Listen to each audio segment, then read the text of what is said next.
Welcome to our presentation titled Ponies on Dartmoor, History, Culture and Future. This webinar is hosted by Dartmoor National Park Authority and is part of a £3 million National Lottery Heritage Fund initiative supported by 25 organisations. It's led by the Foundation for Common Land, Our Common Cause, Our Common Commons. Involves 3 commons on Dartmoor. Concluding next year, its aim is to help secure the future of all upland commons. It has also been made possible by grants from Esme Fairbairn, Garfield Weston Foundations, plus local funders such as the Dartmoor Preservation Association, amongst others. So hello, no image of Dartmoor is complete without a Dartmoor Hill pony. The iconic logo for Dartmoor National Park is based on the noble profile of those beloved ponies.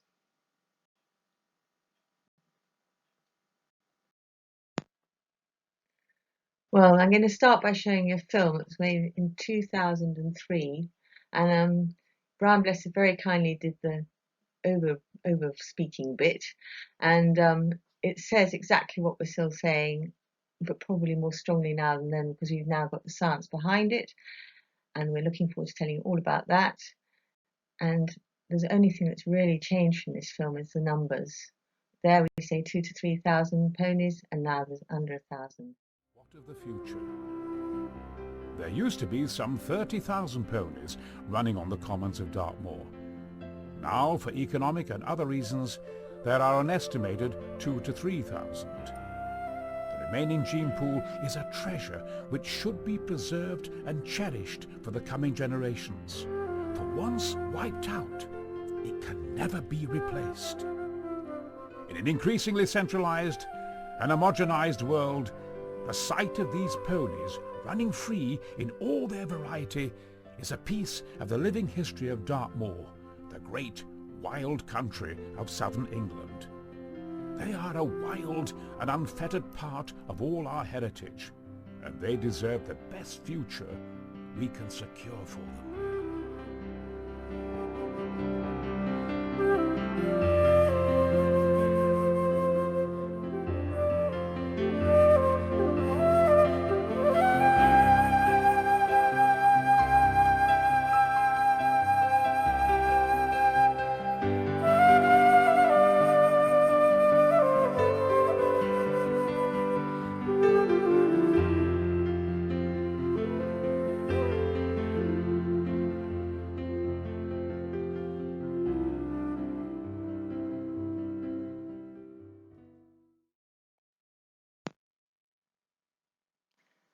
So this is the logo for the Dartmoor Hill Pony Association, of which I'm the chair. And you can only be a member of this organisation if you run ponies on the commons of Dartmoor. Now, this is an interesting point because you can only run animals on Dartmoor if you are a grazier who has a number of rights on Dartmoor to put a certain number of animals out, which I think, Joss, was in the Doomsday Book, wasn't it? Yes, it goes back to at least the 900s. This set up that the farmsteads around the moor have ancient rights to put out cattle, sheep and ponies to graze on the moor, and it hasn't really changed since that 10th century. The only thing that's really changed about that is the fact that we are now held in by government grazing rights and numbers. And the survival of the ponies on Dartmoor, living and thriving in their ancestral home, hangs in the balance as a result of that, really.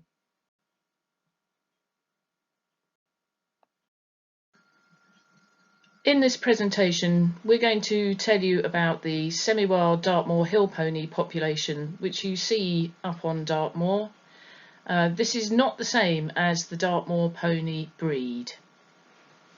So Dartmoor Hill ponies are ponies that have been here probably for thousands of years, and the definition of a Dartmoor Hill pony is a pony born and bred on the commons of Dartmoor by a Dartmoor commoner with grazing rights.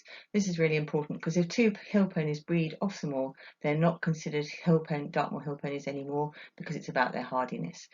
Now, if you're looking at the 2 different Dartmoor pony and Dartmoor Hill ponies, The intrinsic value of the ponies, the hill ponies to Dartmoor, is that they live out all year on Dartmoor, and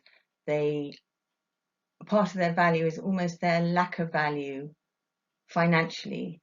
Because if you were somebody who wanted to put ponies out, you wouldn't put ponies out that are supposed to be worth £5,000 each, because you might not see that pony again for another 5 years or at all. So if you were putting 20 ponies out worth £5,000 each, you'd have a real problem. So part of that value is their lack of value financially, but they're worth their weight in gold to Dartmoor.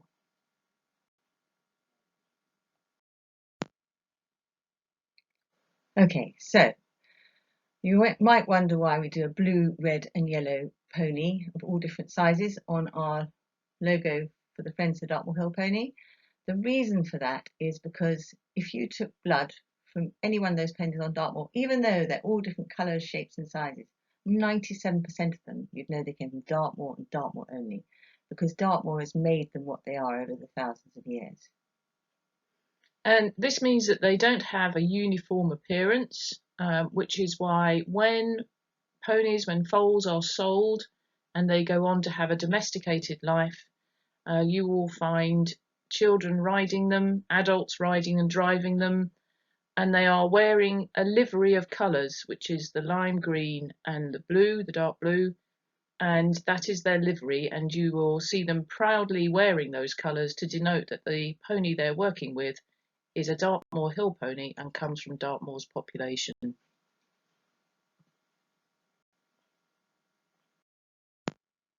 So the first thing we would like to tell you about the semi-wild Dartmoor Hill pony population is that the Dartmoor Hill Pony Association, in partnership with the charity Friends of the Dartmoor Hill Pony, are currently mapping the genetics of all of the Dartmoor Hill ponies that you see on the moor by taking hair, and it goes off to a very specialist lab.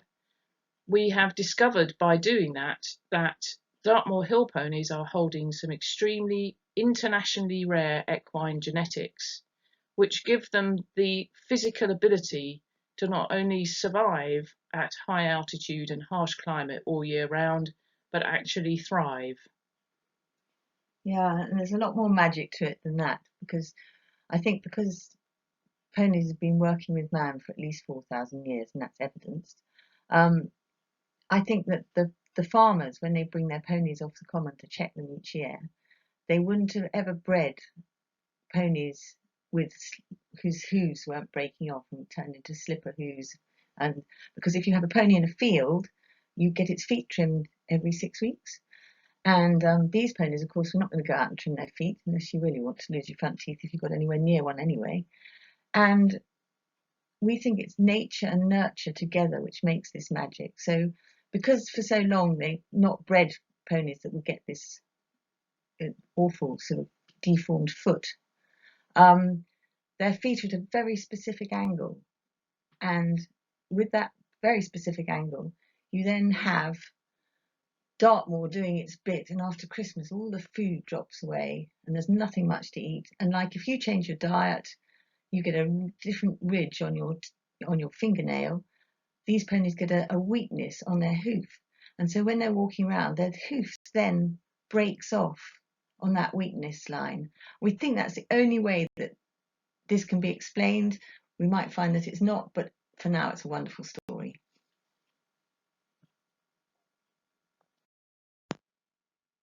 So it's not just genetics inside them. They also have an inherent knowledge which they learn. The foals learn from their parents, and it's just an extraordinary thing to take on board to see what they learn. They learn about going to find water which isn't frozen in the winter, and they go and they learn about how to grind gorse with their feet when the weather's really cold, so that they can get rid of the prickles and eat it. Now, to have learnt that gorse is actually such a wonderful food source, I mean, it's got a mild sedative in it, it's got valuable oils, it also has the same sugar content as carrots and mangels. So that's an extraordinary thing, and you'll see them grinding it with their feet and eating it, or just nibbling it very carefully. The other thing that they've learnt is to work with us. So in October, with the drift, they start to move across the country, and you can get them in from 10,000 acres to a tiny area, not much bigger than a school playground, to sort them out to go back to their various homes. And you just see them coming down like streams from different directions, and it's just a totally fantastic sight. They know where they're going. They go round the bog and up to the right and round that stone, and they end up all in the same place at the end of the day. And it's just an extraordinary sight. So there are many things that we don't actually know yet, probably, and we don't want to lose them, because you can't reteach that knowledge. Once those older mares are gone, those foals won't have anyone to learn from. So if they were all gone, I don't think we get that back.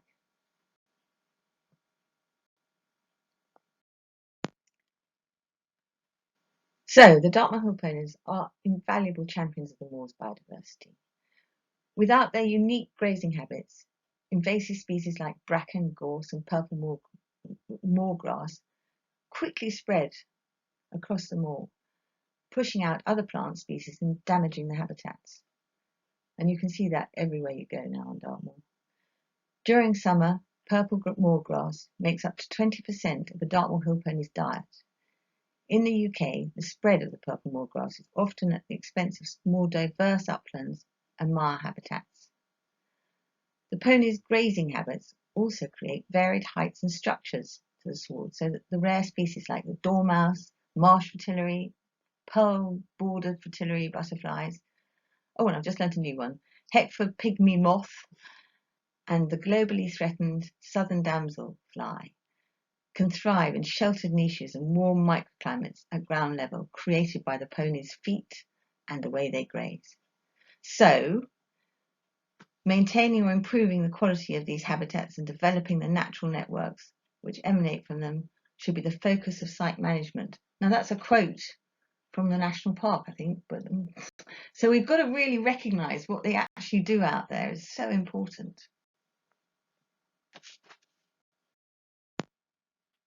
Joss, why have you put a Union Jack behind that slide? Well, this is a fun slide. This bone is a pony bone from an egg, and it is 50,000 years old, and it is found in the collection at Torquay Museum. And yes, true, was. It's now been involved in an international genetic research program. And believe it or not, even though it's 50,000 years old, they've managed to sequence DNA. And it has told us quite a lot about ponies that were here on Dartmoor 50,000 years ago, and also about our current ponies today. And they are now known as being archetypically British equines, which means they are a reference point. If, for example, you wanted to understand the impact that British ponies have had on American horses, then they use our ponies as a reference point to understand how much Britishness there is in other equines in other parts of the world. Amazing.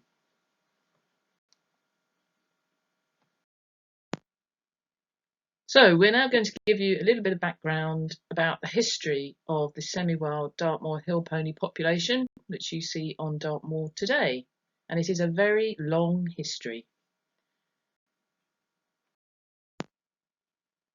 So we're going to go back to the time of the bone that you've just seen, which is Ice Age, about 50,000 years ago and earlier. And I've got two pictures here. The one on the right is showing you what the land looked like in the Ice Age. And as you can see, because there's no English Channel, all the water's in ice, what we would now call Britain is connected to what we would now call mainland Europe by a land bridge. And what this meant was that in the winter, as the ice cap moved further south and it got colder in Britain, then the ponies that we see that were here and whose bones have been left behind would have moved south. They would have gone across the land bridge and down south, and we know that they went to southern France for their winter. And then in the summer, as the ice cap receded again, they would come back up to Britain for the new grass that would have been growing where the ice cap had melted. And in fact, the ice cap never came quite as far south as Dartmoor, but it would have come down to the Midlands. And the reason we know that they did this is because if you look at the image on the left-hand side of the slide, it starts with cave paintings at the top. And these beautiful cave paintings are found in the Lascaux caves of southern France. And in those caves, they left their bones behind. And genetic analysis of those bones and the ones that we have found here from the same era show that they are the same ponies.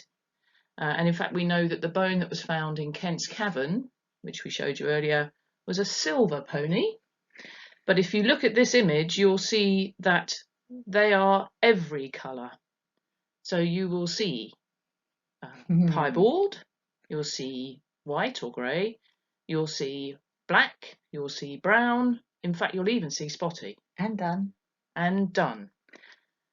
And then underneath you'll see a photograph from the moor today where you still see the same variety of colours of ponies on the moor, but contrary to modern myth, this isn't a new spectacle. This is something that has always been that way.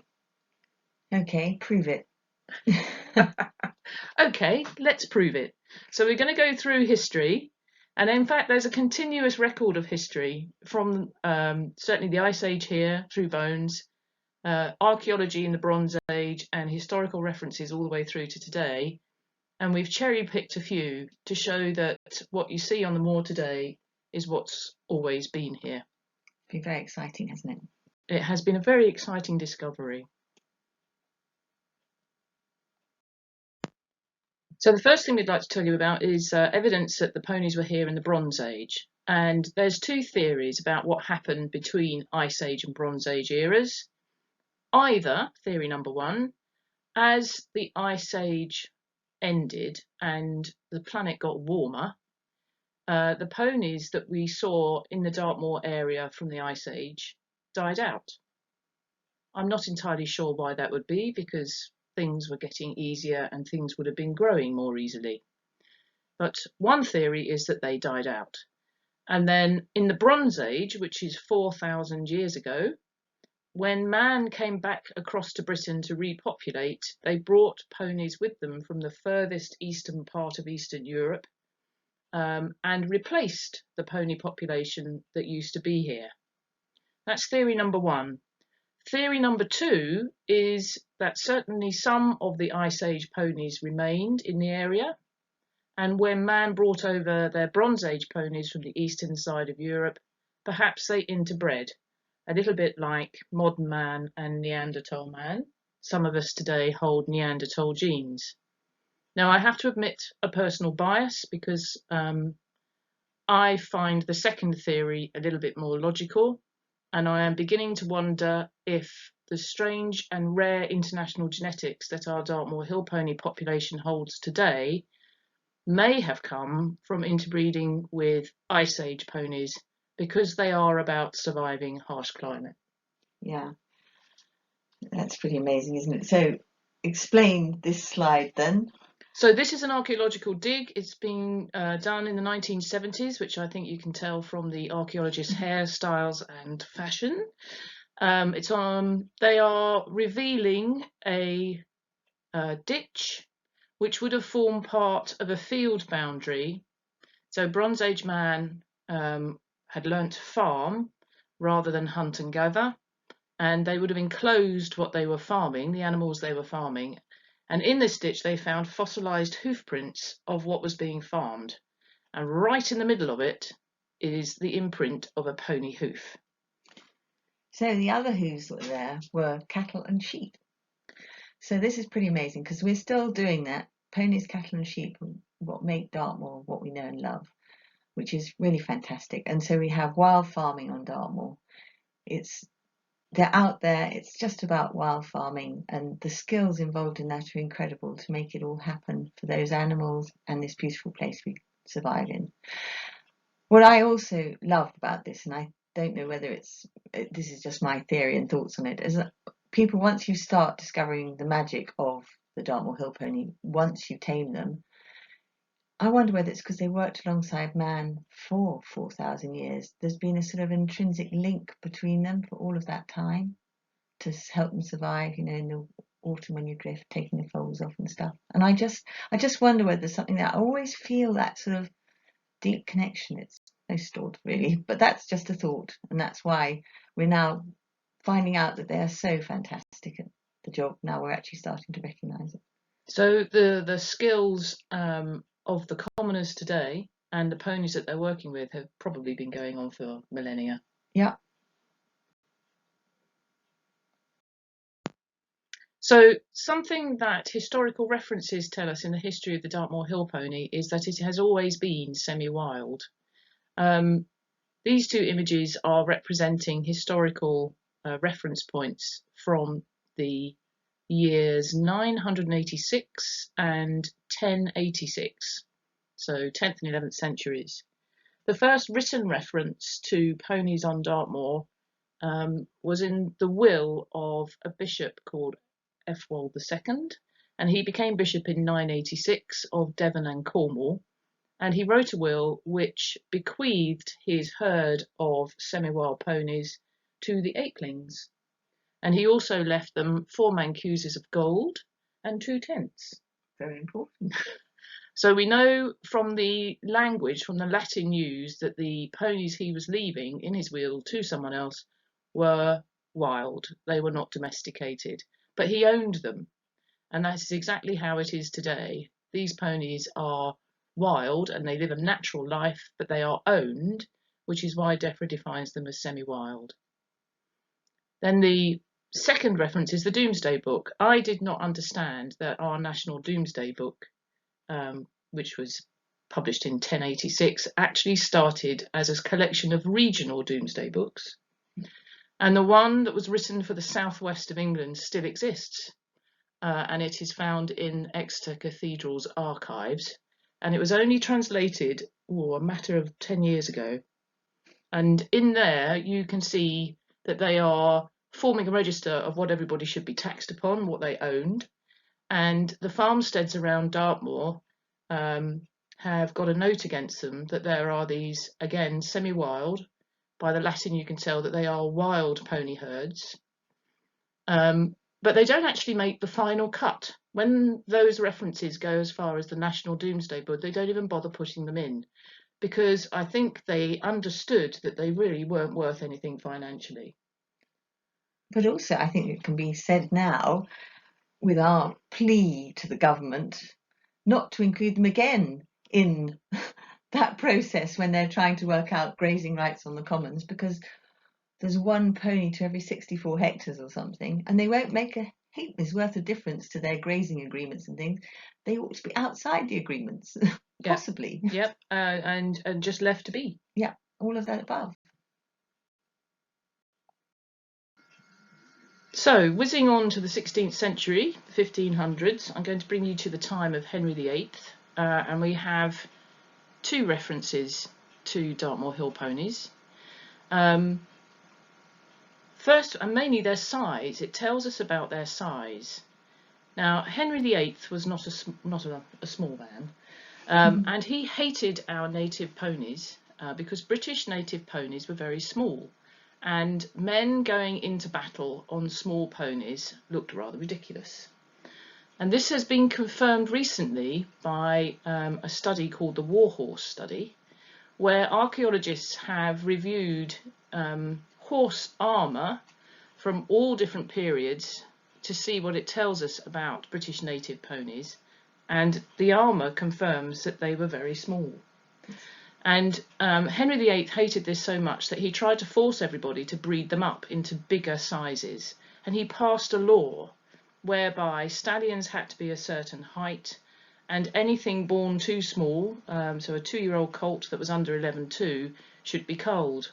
And he was trying to force changing the size of the British native pony. So history tells us that Dartmoor Hill ponies have always been small. So around about the same time, the 1500s, late 1500s, when Queen Elizabeth I was on the throne, we have references to ponies on Dartmoor in the court records, which were written at Lidford Castle at the court.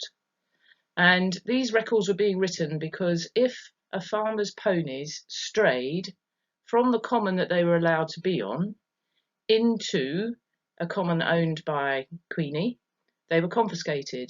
And if the farmer wanted to get his ponies back, he had to go to court to claim them and pay a fine. And so these are beautifully handwritten Latin court records in black ink, which are as clear as a bell to read. And these references of farmers paying fines in order to retrieve their Dartmoor Hill ponies tell us about their colour. So you have the names of the commoners who are going to claim, and then you have a description of the pony. And the ponies are described as pied, red, black, bay, white, roan, and dun. That's amazing, isn't it? So yet again, it's proving a point that they've always been all different colours on Dartmoor.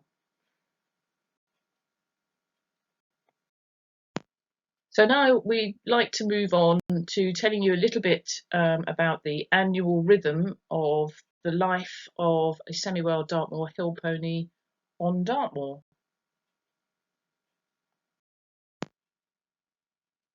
So you're looking at 2 slides here, and it's about the stallions, which are really, really important to Dartmoor. As those lovely mares are saying of Midnight, who is probably one of my favourite stallions ever. They all thought he was gorgeous as well. And that's the interesting thing we've discovered with doing this genetic mapping, is that the mares choose their stallion, and they choose the one which is right for purpose. It is the one that's hardy enough to survive on the commons, and they're really good at it as long as we don't interfere. And that, we think, is why the rare genetics have survived so well, because they know what they're doing. The stallions are really important to the biodiversity of Dartmoor, because you have a strong stallion and he'll have lots of mares and he'll have the best ground, and then you'll have a less strong stallion with fewer mares on a less good bit of ground. There's many things that make it work. I mean, the stallion will, in the autumn, when he knows all his mares are pregnant and none of the other gentlemen in the area will be able to get at them, he lets them roam over a much larger area, so that the herd is not that close-knit bunch anymore. They spread out because there's less food, and it's nature saying you can go out now, you're fine, you're not going to run off with another man. So there you go. So that's really what that's all about. And there's just so many different things, Joss, so you just don't even know where to start really with that. I think it's important to say that sometimes you hear remove the stallions, decrease the number of foals, and perhaps you should point out that it's not the stallions that dictate the number of foals. Oh yeah, well, this is my real bugbear. Every time I hear this, I think, where did you do your biology lessons? Because to be honest, boys don't have babies, girls do. So if you're going to reduce your foal crop, you reduce your number of mares, not your genetics, your rare genetics in your stallions. You just keep them out there. They're not going to produce a baby. So we go on to mares and what happens in April and May. The mares are seasonal breeders, and most of them will have their foals in the early spring.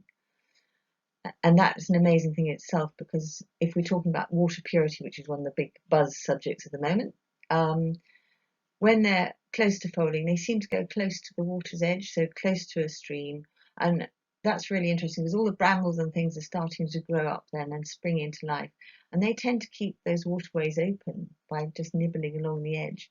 And therefore, you don't have all the animals going to drink at one place. So that's worth remembering as a small sideline to our lovely foals that you'll see skipping around on the moor.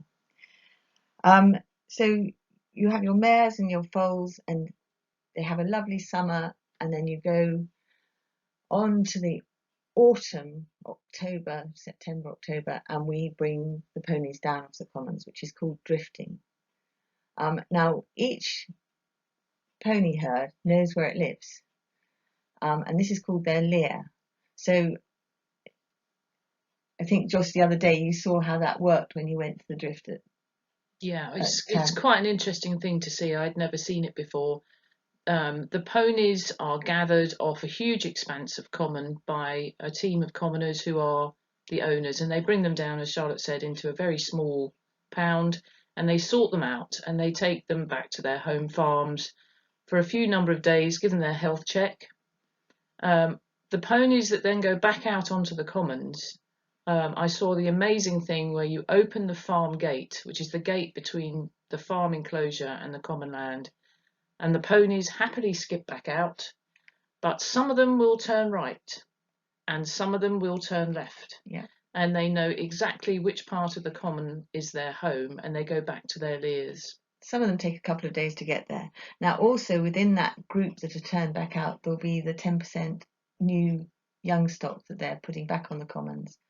And those will be marked with the owner's mark, because that's really important, although quite a lot of people seem to know who their ponies are anyway.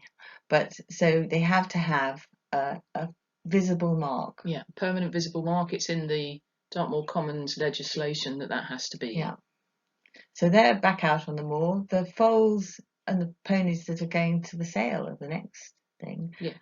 So there used to be about 30 sales all over Dartmoor, and now we just have one sale yard where we can go at Chagford, which is an extraordinary experience in itself. And we take the ponies there, and they're sold and they go on to their new homes.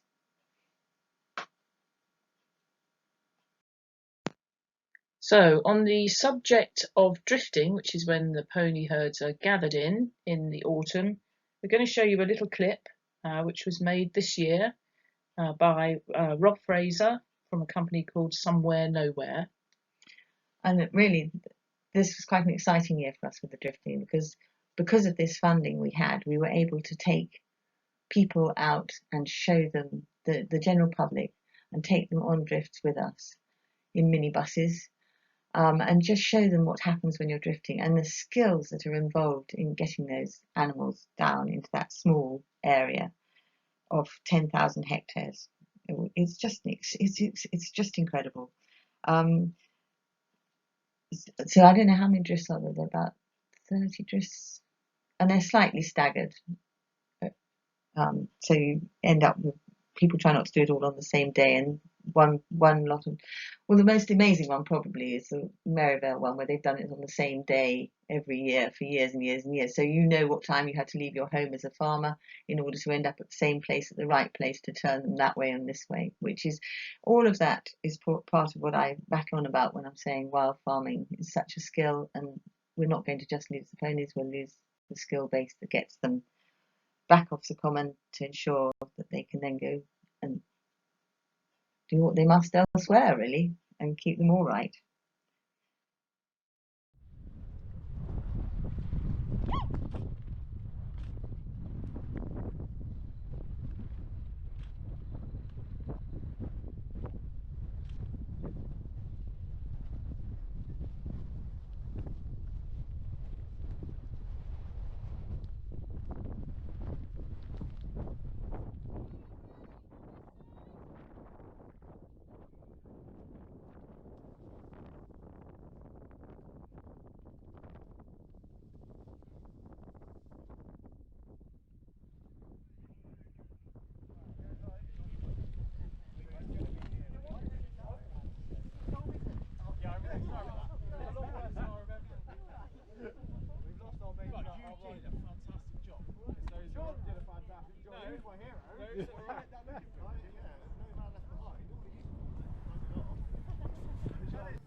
This one as well.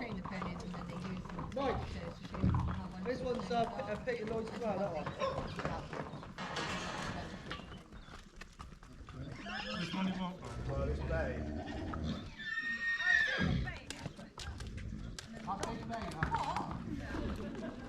Does?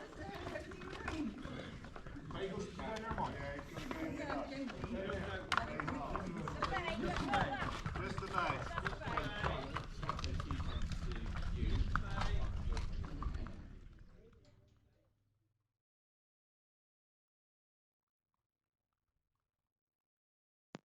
So we mentioned that after drift comes the sale, and foals that are sold at the drift sale go on to get a life as a domesticated pony, and often they're extremely good at the job. So here we have some examples of what they go on to become champions at. We have pony racing, and we also have pony club cross country, and both of those two are proudly wearing their green and blue livery, and even having written down their arm, Dartmoor Hilly. So very proud owners and competitors riding their Dartmoor Hill ponies. Right, so the next picture to look at really is Corndenford Sunny and Haytor Luke, who are two hill ponies who have done amazingly well since they were taken from the moor as foals. So from wild to wonderful, real. They're national indoor pony tandem champions 2 years in a row. They're Midlands area multiple champions, South Wales area multiples champions, and they've just won so many different things, and they're just an incredible driving pony. People just can't quite believe they're so incredible at what they do, considering they probably bought them for 100 quid each, what they're worth now. But my biggest excitement this year has been the fact that they're now competing at international level. And the Dartmoor Hill Ponies have truly shone on the international stage, securing their spot in the World Championships for the second time. And their versatility, they seamlessly seem to adapt to the various disciplines. Their unique ability to transform and excel in different roles sets them apart, really. I don't know what it is that makes them so fantastic, but maybe I'm just a complete addict. I don't know. So the ponies that you can see doing a dressage test looking incredibly smart, I'm going to tell you about them because they now live in Denmark, and they are in the Danish national team. So they have many times British national champions. They won the points league when they were in England. They won FEI 3-star events in France. They were 6th in the marathon phase at the World Championships, and I think this year they did very well in the cones. I think they came 2nd in the cones. They had an individual silver at the Nordic Baltic Champions, team gold at the Nordic Baltic Champions, and silver at the Danish Championships. Now these are ponies. Sinatra, who's on the right in that group of ponies, who is a Shapley pony, and the one on the left is Icarus, and that's a Corndenford pony. These ponies are just incredible. So this is a roundup of the things that we've tried to tell you on this presentation. A little list which explains that semi-wild Dartmoor Hill ponies are only found here on Dartmoor. They are semi-wild, which means they live a natural herd life, but they are owned, and they are not fed. They sustain themselves and thrive on Dartmoor thanks to their rare genetics. They are indeed native, so much so that they are used as a genetic reference point for the British equine. They've only just been recognised as native and as rare There are very few of them. We mentioned earlier that the numbers since the Brian Blessed film was shot has decreased again, and there's now fewer than 1,000 breeding mares. So they're rare in number, and they're also rare genetically. We've tried to explain how they enhance biodiversity on Dartmoor by their herd life and how they graze. They are very loved. People come and enjoy seeing the ponies on the moor, and they are part of the Dartmoor culture, particularly the farming culture. We've explained that they're leered in that they know that they live on a certain part of the moor. They don't roam miles away from their own territory. And in fact, they are protected under international law. They are protected by international law related to biodiversity under COP15. However, they do remain threatened, and they remain threatened by the fact that they fall under agricultural and environmental policy by the British government. Yeah, they do, which is a really difficult place for us to end, really. DEFRA, who are the authority for environment and food-related concerns, do now have finally categorised these ponies as endangered, underlying their precarious situation and the urgent need for conservation measures. So we're not just talking for ourselves anymore. We're actually they are now recognised in a very specific way, but this isn't really the end of the stories. So the current situation, we don't know which way it's going to go yet, and we're sitting on tenterhooks, really, aren't we, to see how it's going to pan out with this. Yeah, we're very grateful to be heard in that. I think the importance of these ponies is beginning to be understood, but it will be a wait and see game to see how the new agricultural schemes impact the ponies that are on Dartmoor. So as we're sort of doing a sit and wait game, I'm not very good at sitting and waiting, really, for things to happen, and I feel like I always try and want to be prepared, I think, really. And so that's partly what the Dartmoor Hill Pony Association and the Friends of the Dartmoor Hill Pony do, is they create that preparation in advance. And at the moment, we're just suggesting that if you go onto Facebook and become a Dartmoor warrior, we can then contact you to help fight for the ponies' future by lobbying those who can stop these ponies from becoming extinct, stop them from becoming a dodo. But at the moment, you're an army in waiting, and the more people we get to become Dartmoor warriors, the easier it is. I can then just go there and explain what the problem is and what you can do to help. Yeah. Or, you never know, I might be sending you good news and saying it's all fantastic. Yes, this is amazing. Yeah, and I think it's a case of if you go and join the Dartmoor Warrior Facebook page, we know where to find you, either to ask for your help or to be able to communicate the good news. Yeah, we can be really quick then. The moment it happens, bang, you'll be contacted and asked to do whatever it is. As we record this presentation, next week is the final drift sale for 2023, which is the Christmas Cracker online Dartmoor Hill Pony sale. Yep, which we've been running now, I think this is the 3rd year, which is a fantastic way for the ponies that come in late, or there are also foals that weren't ready to be weaned when we did the first sale at the beginning of October. So it's a really good way of actually also getting across the country to people who can't usually come to our pony sale. And as it's a weekday, the pony sales, it means that they have an opportunity to possibly get one of these ponies. They do come with a slight health warning, because once you have one, you usually want two. And it's a chance for people to discover something very special. We would love you to just go and have a look at this online with Husses, who we wish to thank. And we must also thank Rendell's, actually, for holding 2 pony sales for us this year, the other auctioneers, because it helps give the ponies a chance to future, and that's what's really important. So if you know of anyone who needs a pony or wants to try that wonderful experience of taking a pony from wild to wonderful, I can thoroughly recommend it, and go for it, really. Have a look, see what we're talking about. So again, if you have the time and the skills to take a pony into domesticated life, then where do you find the catalogue? Is that another Facebook page?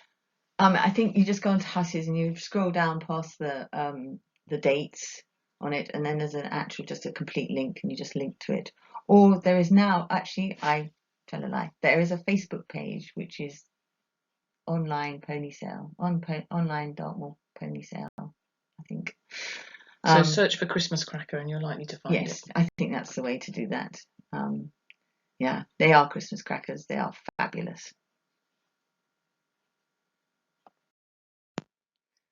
So I'm adding this as a slight afterthought, really, because of questions we are constantly asked, which is, what are the ponies on Dartmoor? Why aren't they purebreds? Well, to be honest, I think you've got to read Palmer's book about the Dartmoor pony to discover about the registered pony, and then you probably would just call them registered ponies. But I will say that we are only talking about the green ones in this slide, not the red ones. Now, Joss, please explain this slide. Well, this was a surprise when we first started the journey many years ago now, when you think about it, of genetically mapping the ponies on Dartmoor. We provided samples from ponies north, south, east, west quarters. They went into a lab, and the population genetics research very clearly separated the Dartmoor pony breed ponies from the semi-wild Dartmoor Hill pony population. It surprised us because they're kind of cousins. The Dartmoor pony is rooted in the Dartmoor Hill pony population, but they are very distinct populations and two completely different types of equines. We didn't expect that. We kind of expected them to be more similar, but they are very distinct.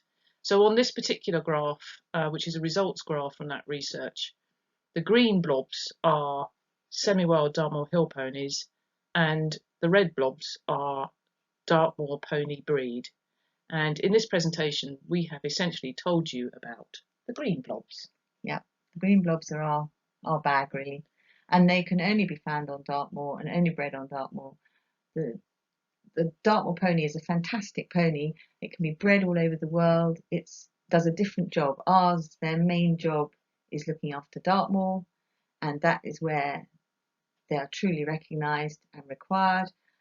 The registered Dartmoor pony wins at Hoys and is a show pony and does incredible things in other parts in a domesticated environment.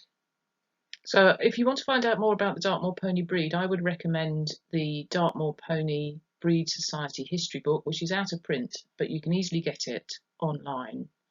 And it's written by Joseph Palmer. And it explains the history of the Dartmoor pony, which essentially is rooted in Dartmoor Hill ponies, but with Arab and Hackney added in. Yeah, and I will add to that by saying that the Dartmoor pony is incredibly lucky to have the hill ponies on the hill, because what they do is there's a breeding up scheme where ponies are taken, or breeding out scheme it should be called, I think, because ponies that of the right, what they're looking for, they take them from the ponies on the hill, the Dartmoor Hill pony, and they breed them out. And after 4 generations, they can become, if they're of the right standard, they can go on the Dartmoor pony stud book. And this is an incredible advantage to the Dartmoor Pony Society and the Dartmoor pony breed, because they keep their hybrid figure. They're not an inverted pyramid, which is just going to get smaller and smaller as far as the genetics go. They can always enlarge it.